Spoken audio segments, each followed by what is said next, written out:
राजस्थान कर्मचारी चयन बोर्ड द्वारा करवाई जा रही चतुर्थ श्रेणी कर्मचारी भर्ती को लेकर एक बार फिर से बड़ी मांग उठने लगी है। आपको पता होगा कि हाल ही में सरकार ने विधानसभा में जो बजट का सेशन था उसमें बजट में घोषणा की है कि अब सरकारी नौकरी लगने के बाद अगर कोई भी कर्मचारी 1 साल के भीतर सरकारी नौकरी छोड़ देता है,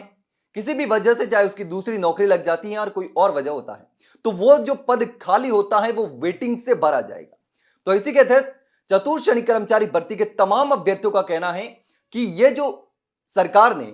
नया नियम लागू किया है भर्तियों को लेकर के कि जो भी खाली पद होगा 1 साल के भीतर उसको वेटिंग से भरा जाएगा, तो इस नियम को क्यों ना चतुर्थ श्रेणी कर्मचारी भर्ती से ही लागू कर दिया जाए, क्योंकि इस भर्ती में ऐसा हो सकता है, इस बात की संभावना है कि नौकरी लगने के 1 साल के भीतर बहुत सारे अभ्यर्थी नौकरी छोड़ सकते हैं। जिसकी भी नौकरी चतुर्थ श्रेणी कर्मचारी से किसी भी हायर रैंक में लगती है तो वो उस चतुर्थ श्रेणी कर्मचारी नौकरी को छोड़ देगा, 4th ग्रेड की जॉब को छोड़ देगा, तो वो पद खाली हो जाएगा। वो पद खाली हो जाएगा तो अगर ये नियम इसी भर्ती से लागू होता है तो फिर बेरोजगार युवाओं को इसका फायदा मिलेगा। जो चतुर्थ श्रेणी कर्मचारी की वेटिंग लिस्ट में अभ्यर्थी बचे होंगे उन अभ्यर्थियों को सरकारी नौकरी का तोहफा मिल सकेगा, क्योंकि यह बहुत बड़ी भर्ती थी। राजस्थान की 21 लाख से ज्यादा अभ्यर्थियों ने परीक्षा दी थी, 53,749 पदों की भर्ती थी, यानी कि लाखों अभ्यर्थी पीछे हैं। जो आरएएस की तैयारी कर रहे थे ऐसे अभ्यर्थी भी इस भर्ती में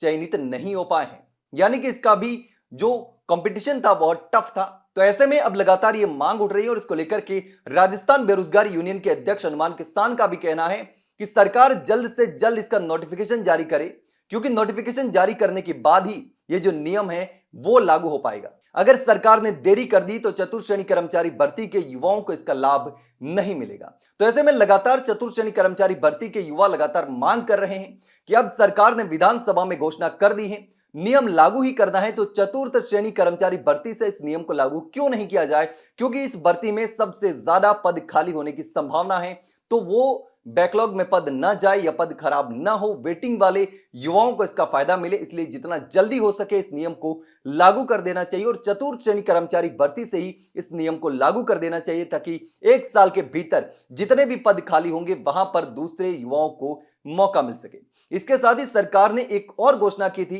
कि अब जो ट्रेनिंग पीरियड होता है, ट्रेनिंग पीरियड के दौरान अगर कोई भी सरकारी कर्मचारी नौकरी छोड़ देता है और दूसरी नौकरी में चला जाता है किसी भी वजह से, तो फिर उससे जो उसको पेमेंट दिया होता है या जो ट्रेनिंग पीरियड के दौरान फायदा दिया होता है उसकी वसूली नहीं की जाएगी, उसके वापस नहीं लिए जाएंगे। तो कहीं ना कहीं युवाओं के लिए अच्छी खबर है, लेकिन अब देखना होगा कि सरकार चतुर्थ श्रेणी कर्मचारी भर्ती के युवाओं की जो मांग है वो मानती है। क्या चतुर्थ श्रेणी कर्मचारी भर्ती से ही ये नियम लागू हो पाएगा या फिर और इंतजार करना पड़ेगा, देखना होगा। लेकिन इस पर आप क्या सोचते हैं कमेंट सेक्शन में कमेंट करके जरूर बताना। वहीं अगर जानकारी अच्छी लगी हो तो वीडियो को लाइक और शेयर जरूर करें और चैनल को सब्सक्राइब करना ना भूलें। फिलहाल के लिए इतना ही, जल्द मिलते हैं एक नई जानकारी के साथ, तब तक के लिए नमस्कार।